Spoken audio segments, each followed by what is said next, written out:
जब भी किसी परिवार में एक लड़की का जन्म होता है तो लोग कहते हैं कि लक्ष्मी का जन्म हो गया, और जब कभी किसी लड़की का जन्म होता है तो लोग कहते हैं कि ये मंगल होती है। जब किसी लड़की का जन्म होता है तो कोई कहता है कि सरस्वती का जन्म हो गया है। पर कभी कभी अपन देखेंगे कि आज उसी अबला को, एक नारी को, और ना अपन ने बहुत कमजोर मान लिया है। आज का समय चल रहा है, आज के समय में यदि अपन देखेंगे कि हर व्यक्ति लड़का ही क्यों चाहता है, क्यों चाहता है कि हमारे घर में लड़के का जन्म हो, लड़की से लोग दूर क्यों भागते हैं, क्या कारण है। तो अपन देखें कभी कभी ऐसी घटनाएं घट जाती हैं। आज के समय में अपन देखेंगे कि कल अभी मैं घटना देख रहा था एक, और वो घटना देख रहा था कि एक लड़के ने एक लड़की के 35 टुकड़े कर करके उसे फ्रिज में रख करके 18 दिन तक उसको फेंकता रहा। लड़की कौन थी? लड़की, अब देखिए कभी कभी अपन कहते हैं कि लड़का मुसलमान था, लड़की हिंदू थी, है ना, और उस लड़के ने क्या किया, उस लड़की को अगवा किया। कोई कहता है कि प्यार किया, कोई कहता है मोहब्बत की, कोई कहता है वो लिव इन रिलेशन में रहते थे साथ में। मगर ये प्रश्न ये उठता है कि अपन देखेंगे कि एक लड़के ने लड़की के 35 टुकड़े कर दिए, ये बात बिल्कुल सत्य है।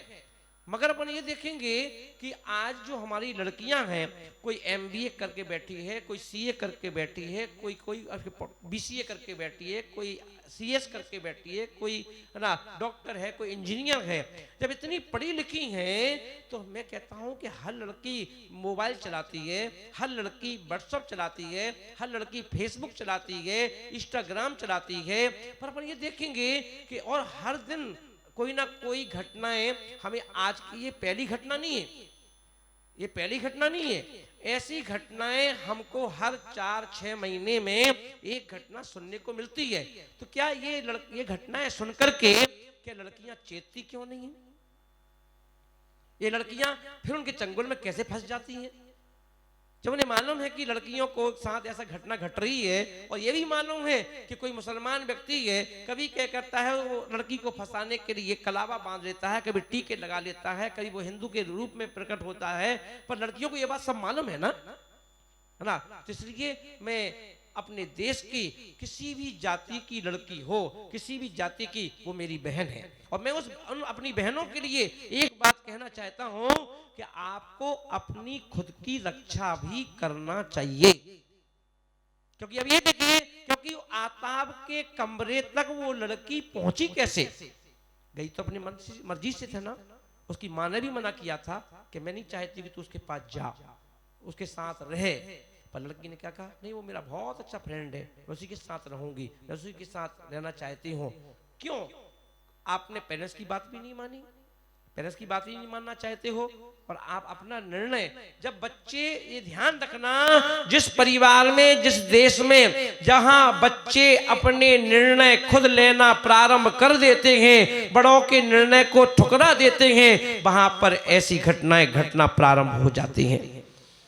इसलिए हमारी संस्कृति है, क्योंकि हम क्यों रामचंद्र जी की पूजा करते हैं, हम क्यों राम का इतना बड़ा मंदिर बनाते हैं, क्योंकि रामचंद्र जी ने ये सबसे बड़ी शिक्षा ये दी कि कभी भी अगर पेरेंट्स कुछ कहें तो उनकी आज्ञा का पालन होना चाहिए। और यही कारण है कि रामचंद्र जी से उनके पिताजी ने कहा कि 14 वर्ष का वनवास तुम्हें जाना है, तो वो जाने को तैयार हो गए और गए भी। और कभी उनको अपने मम्मी पापा से कोई शिकायत नहीं हुई कि मुझे 14 वर्ष के लिए वनवास क्यों भेजा। तो क्या आज हम अपने जो पेरेंट्स हैं, क्या वो पेरेंट्स में दशरथ नहीं है? क्या उन पेरेंट्स में कोई भी, है ना, हमारी क्या माता जैसी नहीं है कोई माता, है ना? फिर आज हमारी जो संतान है, आज हमारी वो संतान हमारी ही तो है। क्या कमी है? या तो पेरेंट्स में कमी है कि हम अपने बच्चों के वो संस्कार नहीं दे पा रहे हैं, हम अपने बच्चों के अंदर वो खूबियां प्रकट नहीं कर पा रहे हैं। हम उन बच्चों को समझदार बनाने के लिए, क्या कहा जाता था कि माँ से अच्छी कोई फ्रेंड नहीं हो सकती, पर एक माँ को अपनी फ्रेंड बनकर के अपनी लड़की को ये रोजाना सूत्र देना चाहिए कि तू अमेरिका जा, इंग्लैंड जा, USA जा, कहीं भी जा जॉब करने के लिए, पढ़ने के लिए अगर तुझे कहीं जाना है तो तू बेंगलोर जा, कोटा जा, दिल्ली जा, नोएडा जा, कहीं भी जा, पर अपने संस्कारों को लेके जा, पेरेंट्स के द्वारा दी हुई शिक्षा लेके जा। कि दुनिया में पहले माँ को कह देना चाहिए कि देख, अगर तू पढ़ने के लिए बाहर निकलेगी, अगर तू जॉब के लिए बाहर निकलेगी, अगर तू कहीं भी विदेश जाएगी, तो वहाँ पर फ्रेंड सर्कल जरूर मिलेगी और वो क्या करेंगे, तुझे ऐसी परिस्थितियाँ क्रिएट करेंगे, तुझे अपने ग्रुप में शामिल करने का प्रयास करेंगे। और तुझे क्या करना है, इतनी घटनाएं देख लेना, लड़कियों के साथ क्या क्या घटनाएं घटती हैं, वो ना घर की रहती हैं ना घर के घाट की रहती हैं, है ना। इसलिए ध्यान रखना, कल के दिन कहीं ऐसा मत करना कि किसी माता पिता को अपने बच्चों पर से विश्वास उठ जाए। पेरेंट्स को ये कहना चाहिए, कल के दिन ऐसा ना हो कि लड़कियों को लोग क्यों मारते हैं गर्भ में, क्योंकि यही सोच के तो मारते हैं कि लड़की हमारी गलत कदम ना उठा ले। क्योंकि कितनी पीड़ा होती है, लड़की तुम भले किसी की हो पर पूरे भारत की लड़की कहलाती हो, और किसी के साथ लड़की के साथ, किसी भी जाति की लड़की के साथ कोई घटना घटती है तो सबका दिल रोता है, लगता है कि देखो हमारी बहन के साथ कैसी घटना घट गई। इसलिए बहनों की जिम्मेदारी भी तो है, यदि पेरेंट्स को दुख होता है, समाज को दुख होता है, देश को दुख होता है ना, पुलिस को दुख होता है, शासन प्रशासन को दुख होता है, तो लड़की को भी एक एक कदम उठाने के पहले ये सोचना चाहिए कि मेरे पीछे कितनी बड़ी लॉबी है, कि मैं अगर कोई गलत काम करूंगी तो लोगों पर क्या प्रभाव पड़ेगा। क्या तालीम देना चाहते हो, क्या शिक्षाएं देना चाहते हो। इसलिए महानुभाव, कम से कम हमें देखिए, दुनिया में वो तो अच्छे लोग और बुरे लोगों का समावेश से ही संसार बनता है। बुरे लोग तो रामचंद्र जी के समय में भी थे, बुरे लोग तो श्री कृष्ण के समय में भी थे, बुरे लोग तो पार्श्वनाथ के समय में भी थे, बुरे लोग तो महावीर भगवान के समय में भी थे, कृष्ण के राज में भी बुरे लोग थे, पर अच्छे तो हमें बनना है।